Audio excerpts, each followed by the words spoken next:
After a string of near misses at Austin's airport, the FAA picked AUS to receive a new air traffic control system, the first airport to get the new technology. And the goal is to improve training and overall safety at AUS. The new system includes a visual database which will show different scenarios of the airport's layout to help air traffic controllers prepare for real-life situations. The FAA says the system will also speed up the time that it takes to certify controllers. And joining us right now, Congressman Lloyd Doggett. Congressman, good to see you. Thanks for joining us. Great. Good to be with you today. So before we get to this new technology at the airport, you and other state and local leaders have really been pretty outspoken about those safety improvements at AUS. What do you see as the major safety issues facing our airport here? Yes, I've been working on this for months with the FAA. You know, we were only a few feet away from a major catastrophe at our airport last year where a packed Southwest Airlines plane, it could have been the loss of over 100 lives. And we've had some other near misses. And so the problem is that when there's heavy traffic there or bad weather there, we simply do not have enough air traffic controllers and we don't have adequate equipment. And so I've been urging the FAA to prioritize Austin on both. I met personally with the new FAA administrator, and I'm encouraged that we now have the simulator and we just need more help. And speaking of that simulator, what is the goal here? In other words, what is it designed to do specifically?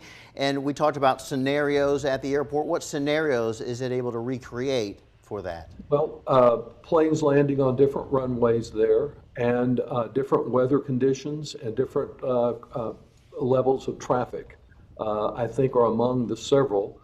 They are just getting familiar with it. They were still loading software when I checked out there earlier in the week. This is a good step forward, but it is a modest one. It means that our controllers don't have to go to San Antonio to train at a different airport with a different configuration. It should speed training a little bit. That's important because we're so understaffed out there. The FAA provides that we can have 42. I think we need as many as 60 air traffic controllers to meet safety standards, but we only have 35 and we're relying on 9 trainees. So the quicker we can get them trained, the better, and the sooner we can get full staffing, the safer our airport will be. And Congressman, 95 airports will eventually be using these simulators. Austin was the first to get it. You talked about how you made it plain that you wanted Austin to be prioritized. So how was AUS chosen? Well, I think it was chosen because the FAA administrator, when he met with me, indicated he realized we had the biggest challenge right there in Austin. And the next step, and a very important one, is to get something called the Surface Awareness Initiative. It's not really radar, but it's a system that will allow the controllers to better see everything moving around the airport with a transponder on equipment and the like. That's due for June. Austin is supposed to be the first to get that equipment also. If we can get that equipment in place and they will add to our air traffic controllers, I'll feel a lot better when I fly in and out of Austin, usually twice a week. And you just said that the simulator is a good start, but there is much more that needs to be done to keep passengers and employees safe at AUS. You've just touched upon some of the equipment that is going to be coming online, but one of the big things that you just mentioned is that there are not nearly enough of the controllers out there. How do we get to the point, because it sounded from the numbers you just said, that we could use maybe double what we already have now? Well, nearly double, I think, would be the safest level. Certainly we need to have more than 35 and plus trainees, 32 actually now, and trainees to get the job done.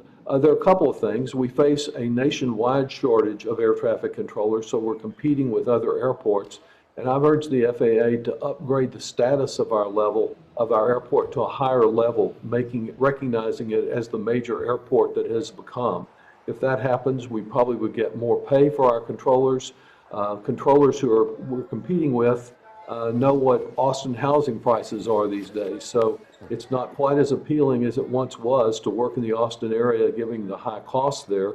I want to see more controllers trained, and I'm encouraged the FAA now is broadening out and relying more on community colleges and other colleges to help in the training process rather than relying exclusively on their own training facility up in Oklahoma City.